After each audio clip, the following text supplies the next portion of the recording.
Ini adalah This is Daryl Cryptomology episode yang ke-22. Stay tune.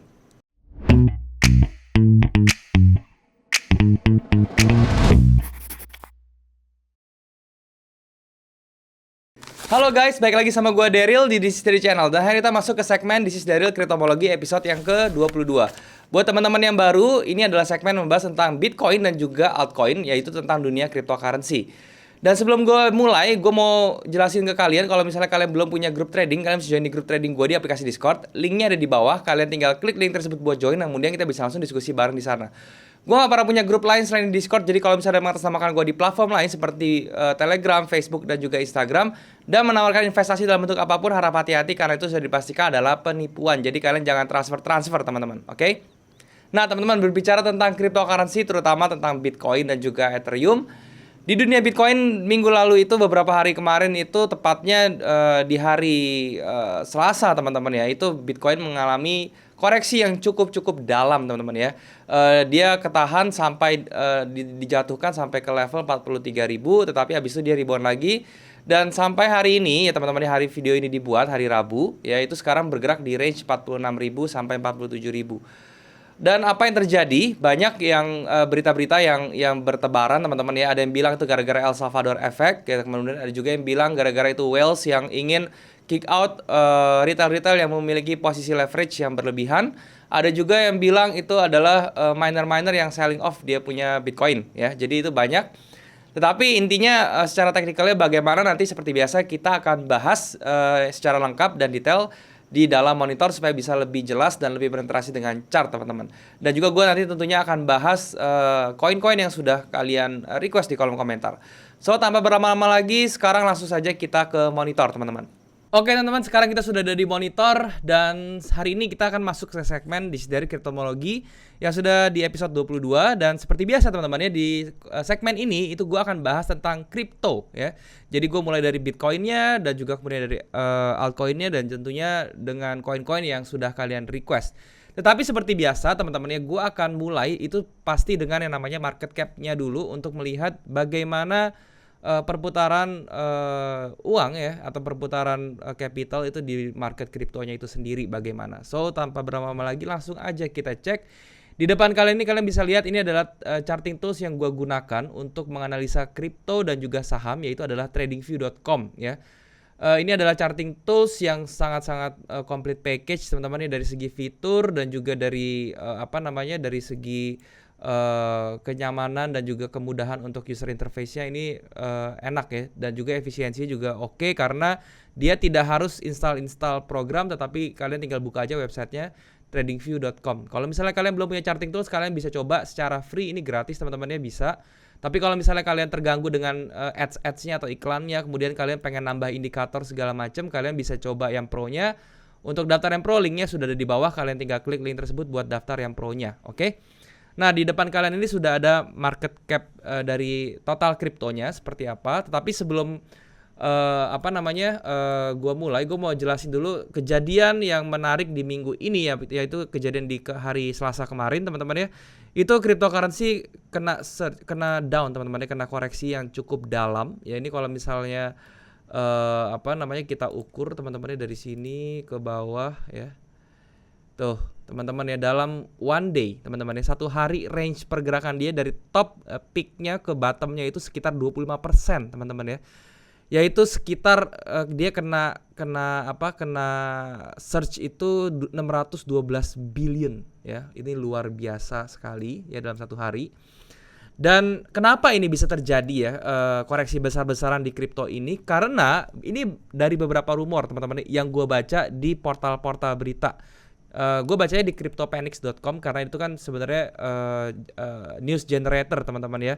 Gue baca di situ banyak ya penyebabnya. Ada yang bilang ini gara-gara yang pertama itu adalah whales teman-teman ya. Kita tahu ya di kripto ini juga ada whales-nya, yaitu adalah orang-orang yang memiliki uang atau memiliki power dalam market itu yang besar ya. Itu mereka ini pengen nge-kick out trader-trader atau orang-orang retail yang memiliki posisi leverage teman-teman. Maksudnya posisi leverage itu apa? Itu adalah orang-orang atau teman-teman semua yang trading menggunakan margin ya. Contohnya di Binance Futures ya segala macam. Itu kalau kalau misalnya mereka down seperti ini kemungkinan besar kalau nggak pakai stop loss ya, itu mereka pasti ke wipe out teman-teman ya, pasti ke wipe out semua posisi buy-nya, ke wipe out semua gitu. Dan itu yang mau dicari sama Wells-nya sebenarnya. Itu berita pertama. Berita kedua itu katanya miners teman-teman ya, miners yang ada di seluruh dunia ini, miners Bitcoin dan juga cryptocurrency, mereka selling off juga. Ada beberapa miners besar yang sell off ya, dia punya kriptonya. Itu ada yang bilang seperti itu juga. Dan juga ada El Salvador effect teman-teman ya. Kita tahu ya El Salvador itu adalah negara yang sudah confirm bahwa dia menggunakan Bitcoin sebagai currency-nya. Nah, ini harusnya efeknya kan positif ya. Tetapi ada juga yang bilang ini merupakan hasil rebel dari orang-orang yang tidak setuju dengan keputusan tersebut dan lain-lain gitu ya. Jadi ini berhubungan dengan El Salvador. Tetapi yang saya perhatikan justru teman-teman ya, pada saat dia ke search ke 1,8 T ini, dia punya capnya. Ini mungkin kenaikan rejection ini disebabkan oleh panic selling orang-orang El Salvador ya, karena mereka melihat ini harga sudah murah.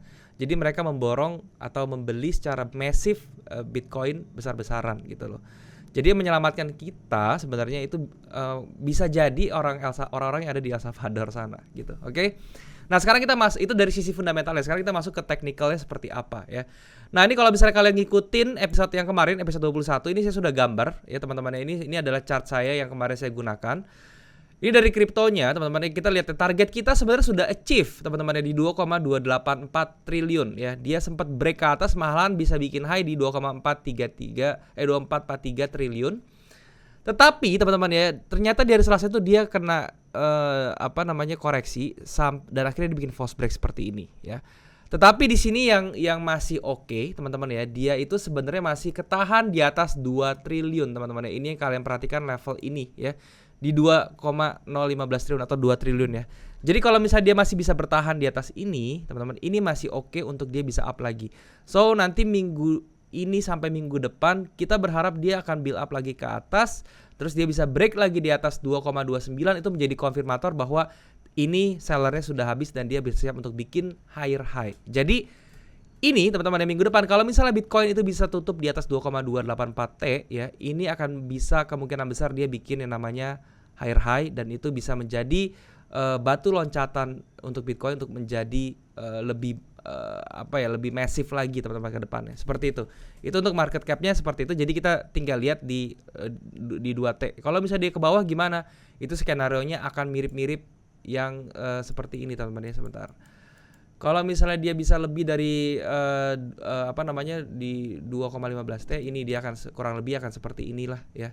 Ini kalau misalnya kita lihat seperti ini ciri-cirinya mirip sekali ya. Jadi dia ke bawah, ada rejection, dia bergerak sini dan dia akan down dulu. Mungkin ya kita bisa proyeksikan seperti ini ya. Jadi kalau misalnya kita lihat di sini masih bisa turun sekitar 17%, 20% lagi ke bawah gitu ya. Jadi kalau misalnya kita ini gambarkan ke sini, kita pindahkan ya. Dari sini kita ukur 17% ke bawah ya. Dia bisa turun sampai ke level ini 1,734 ya teman-teman ya. Jadi ini kalau down down targetnya itu 1,737 ya. Kalau kita ngikutin, kita proyeksikan berdasarkan apa yang sudah terjadi sebelumnya gitu ya. Nah, sekarang kita lihat market altcoin-nya ya seperti apa. Nah, altcoin-nya juga sama teman-teman ya, kurang lebih ya. Jadi dia sudah break ke atas dan ini dia belum sampai target kita ke 1,4 triliun, tapi dia sudah hampir ya, sudah hampir banget, cuman kurang beberapa billions doang ya, dia sudah sampai target kita. Terus dia ke drawdown ke bawah dan dia di 1 triliun teman-teman, dia ketahan. Oke, jadi kalau yang tadi Bitcoin itu 2T ya, dia punya support kuatnya. Kalau di altcoin dia 1T ya. Seperti itu, dia sempat ke 1T dan akhirnya dia ke up lagi ke atas ya semuanya. Dan dia bisa bertahan di 1,2 triliun dan ini bisa menjadi sesuatu yang oke juga teman-teman ya. Sekali lagi, kalau dia bisa bertahan di atas, dia bisa crawling up lagi di atas 1,231 T-nya, mungkin Ethereum dan kawan-kawannya itu bisa bikin higher high lagi secara market cap-nya. Oke. Tapi kalau misalnya kita lihat, ini ada 2 volume teman-teman ya, yang benar-benar volume selling yang besar sekali ya. Tapi di volume selling pertama dia harganya seperti ini, volume selling kedua dia bikin imbang seperti ini teman-teman, dia bikin spinning tops dan itu tandanya masih bisa untuk up ke atas ya. Itu untuk market cap-nya seperti itu. Nah, sekarang kita masuk ke koin ya, teman-teman yang utama ya. Tentu saja kita akan bahas tentang Bitcoin ya, BTC USD-nya seperti apa. Nah, ini teman-teman ya, kalian bisa lihat apa yang sudah kita gambar ya. Kalian lihat ya, ini target saya ya teman-teman ya. Ini kan ada tanda panah ya ke atas ya. Ini sudah kena ya teman-teman ya, kena, dan pas dia kena tanda panah saya di 52.850 karena ini merupakan area-area resistance minornya teman-teman ya. Dan dia kena, dia turun ke bawah. Tetap sampai low-nya itu kemarin di 42.800 ya. Karena ini sebenarnya ada tahanan juga kalau misalnya kita perhatikan di daerah sini ya.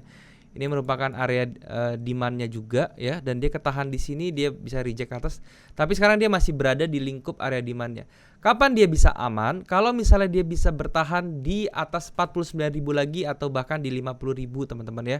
Jadi dia bergerak di atas 50.000 lagi, yaitu yang mana resistance-nya itu lebih tepatnya exactly-nya 50.339. Dia bisa bergerak di atas itu, kemungkinan itu 60 sampai 62.000 itu harusnya bisa kejemput, oke?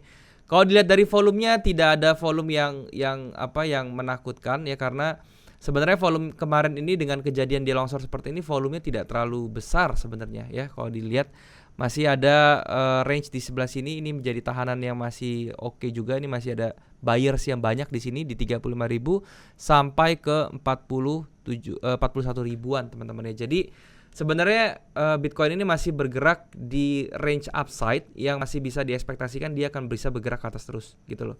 Nanti kita tinggal tunggu saja dari minggu ini sampai minggu depan dia itu bisa bergerak crawling lagi ke atas 50.300 atau tidak ya. Jadi kalau dia tidak, dia mungkin akan bergerak di range ini dulu ya. Dia akan bikin konsolidasi lagi di range sekitar 44.000 sampai 43.000 sampai level 48.000, dia akan bikin range di situ, yang mana nanti baru dia bisa naik ke atas atau dia dihancurkan ke bawah ke level 35.000 sampai 41.000 ya. Untuk Bitcoinnya seperti itu. Tetapi overall secara trennya juga teman-teman ya, sorry. Ini kalau misalnya kita bikin garis trend ya, kita bikin garis trend lagi, saya remove dulu, saya ulang ya. Ini kalau secara garis trendnya ya seperti ini. Dan kemudian kalau kita bikin lagi seperti ini ya, ini adalah dia punya adjustmentnya ya. Ini secara trennya, ini dia masih berada di atas dan masih bisa bertahan di atas garis trend line. Jadi belum masuk ke bearish trend lagi, tetapi dia masih koreksi saja dan akhirnya di reject. Kita tinggal lihat dia apakah bisa merangkak naik seperti itu. Itu untuk Bitcoinnya seperti itu teman-teman, oke? Nah kemudian berikutnya kita bahas Ethereum-nya dulu ya.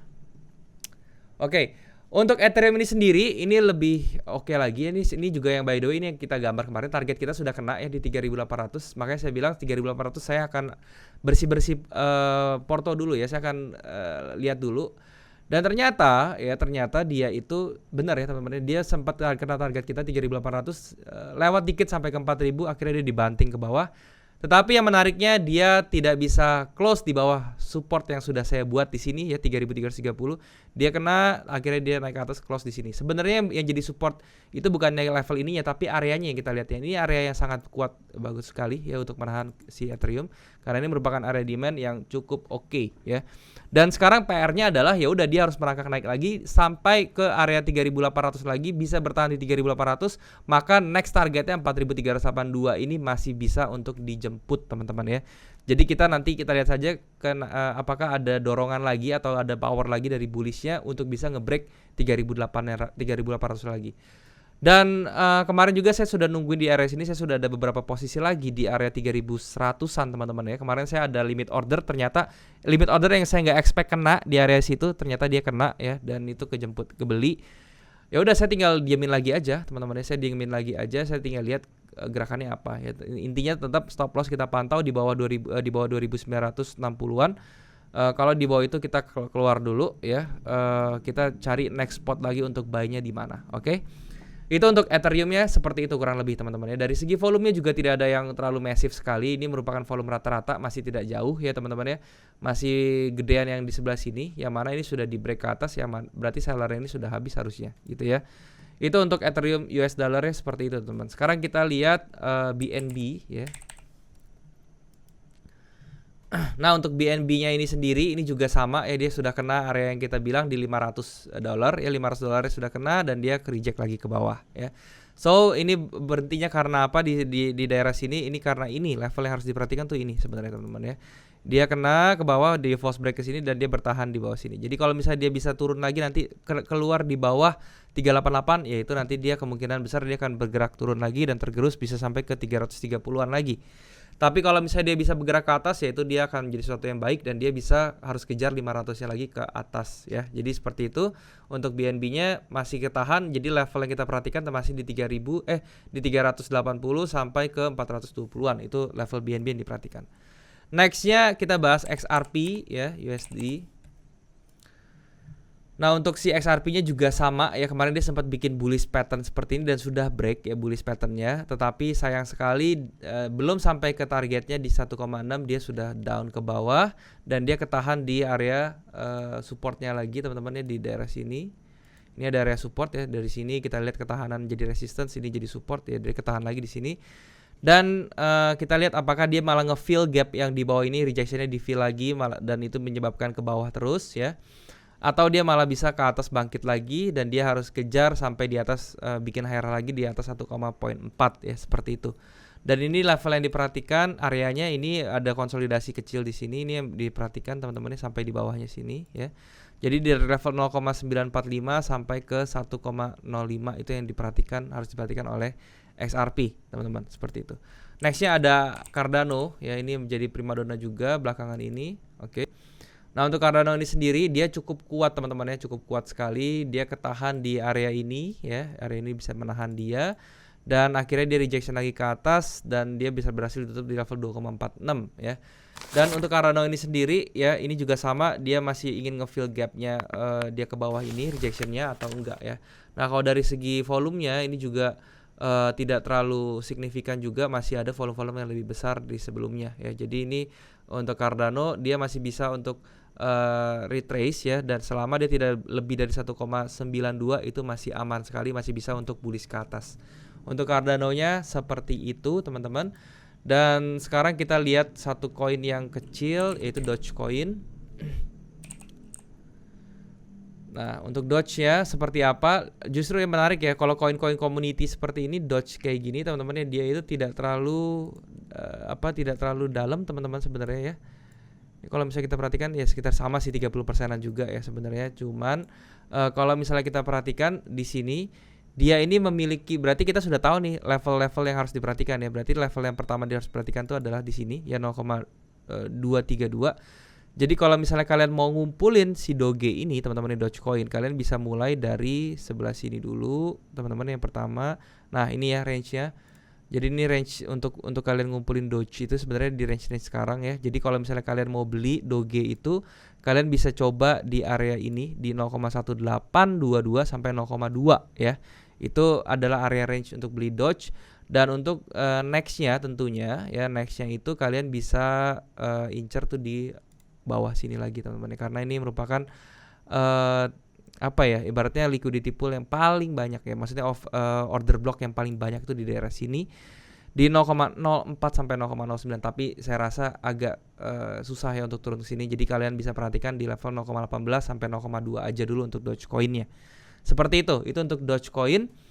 Dan sekarang kita bahas koin-koin yang sudah kalian coba request. Yang pertama ini masih semuanya berhubungan dengan NFT teman-teman ya. Yang pertama SLP ya teman-teman ya. SLP USDT ya. SLP ini kalau nggak salah sih dia itu item yang didapat atau koin yang didapat kalau misalnya kalian main game XC itu loh teman-teman ya. Nah, sekarang koinnya berada di 0,0979 ya. Dia ke drawdown cukup dalam, dari atasnya high-nya sempat di 0,4, sekarang 0,09. Sekarang dari logiknya dulu, kenapa dia bisa nge-search atau bisa ke bawah seperti ini ya, drawdown-nya cukup dalam. Karena gini, logikanya ya, kita kan itu game itu kan grinding teman-teman ya. Jadi seperti mining lah sebenarnya. Dan koin yang kita dapat itu sifatnya udah pasti akan turun ya, akan terdepresiasi terus. Kenapa? Karena koin yang dapat atau grindernya itu makin lama makin banyak, berarti supply koin itu makin tinggi. So kalau supply koin makin tinggi ya, terus misalnya game ini juga developmentnya itu stagnan dan dia tidak ada player-player baru segala macamnya, itu dapat otomatis turun dia punya value koinnya itu. Terus paling gampang gimana, kalian lihat dari player progressnya aja teman-teman ya. Gimana game itu, Axie itu dia punya players development makin hari makin eksponensial atau enggak pertumbuhannya ya.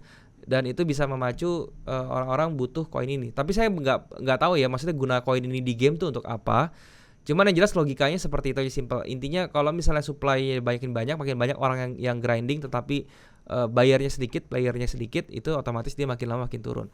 Dan kalau dilihat dari technicalsnya perkembangannya gimana, supportnya teman-teman, support yang ke build terdekatnya itu adalah di 0,0799. Jadi ya kalian kalau misalnya dia bergerak di bawah itu akan menjadi the whole new level yang baru teman-teman, yang bisa kalian waspadai gitu ya. Jadi ini harus hati-hati juga kalau misalnya dia turun sampai bawah. Kita menggunakan Fibo aja 1272 ya, target pertamanya di 0,0227 dan 1618-nya ini malah minus teman-teman. Jadi ya ini yang kita expect tuh ya, dia kalau misalnya dia break ke bawah sini dia bisa jemput pertamanya di 0,02 dulu aja, seperti itu ya. Itu untuk SLP-nya seperti itu. Dan kemudian berikutnya itu ada CHR teman-teman ya. Ini juga setahu saya sih ini juga berhubungan dengan NFT atau gaming juga. Ini Chromia sebenarnya, yang gamenya harusnya kayak belum rilis ya, saya nggak tahu sih. Saya nggak terlalu ngikutin perkembangan sih, cuma pernah baca aja di mana tentang Chromia ini ya. Untuk Chromia ini sendiri dia masih lebih better teman-teman, karena dia punya supportnya itu di level 0,2 di sini ya. Dan ini kalau misalnya kalian lihat ini sebenarnya dia bisa diartikan dia bikin yang namanya reversal bullish teman-teman ya. Yang ini bisa jadi shoulder kiri, ini jadi headnya, ini jadi dia build up shoulder kanannya. Walaupun bentuknya tidak ideal, tapi ini bisa dijadikan patokan. So range yang bisa kalian expect itu ya dia sekarang bergerak di dalam sideways seperti ini teman-teman ya. Dari 0,2905 atau 0,3 sampai ke 0,46 itu range-nya si CHR ya. Nanti kita tinggal lihat kalau misalnya development gamenya ke depannya seperti apa ya. Tapi kalau dari volumenya tidak ada yang buang ya, ini menjadi sesuatu yang sehat teman-teman ya. Tidak ada buang dalam jumlah besar, kebanyakan justru ngebeli. Jadi ini menurut saya memiliki opportunity yang bagus ke depannya secara teknikal untuk Chromia ya. Kemudian yang yang terakhir kita lihat XEC ya, ini koin baru kayaknya ya. Saya juga nggak tahu nih koin apa sih, belum saya lihat. Penjelas nih koin ini baru listing di Binance ini dari tanggal 3 September ya. Kita lihat dia sempat bikin high jauh sekali sampai 0,00003 ya. Ini koin receh sebenarnya teman-teman. Ini naiknya berapa persen nih kita lihat ya. Sempat naik 70%, kemudian dia kena down lagi ke bawah ya. Sampai bahkan dia bikin low di bawah harga openingnya di sini di level 0,001 ya.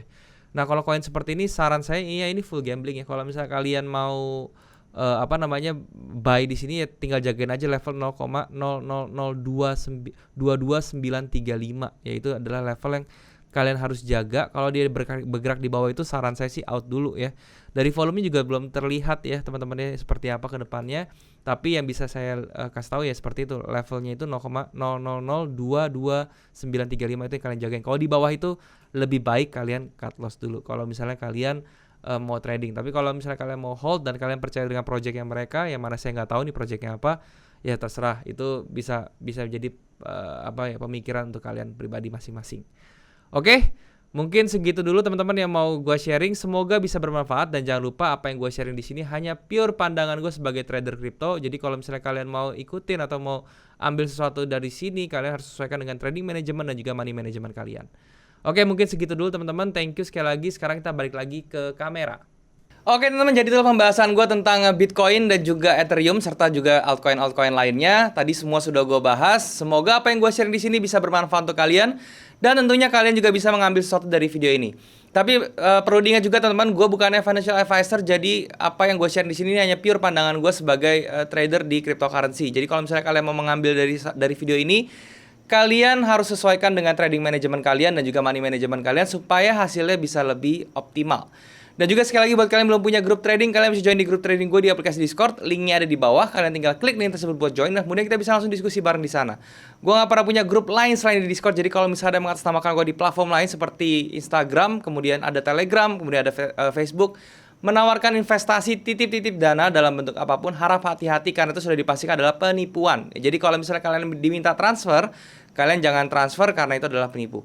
Oke, dan juga kalian juga bisa subscribe channel ini kalau misalnya kalian merasa channel ini bermanfaat untuk kalian. Kalian juga bisa like video ini dan juga share ke teman-teman yang lain yang kira-kira membutuhkan info dari video ini.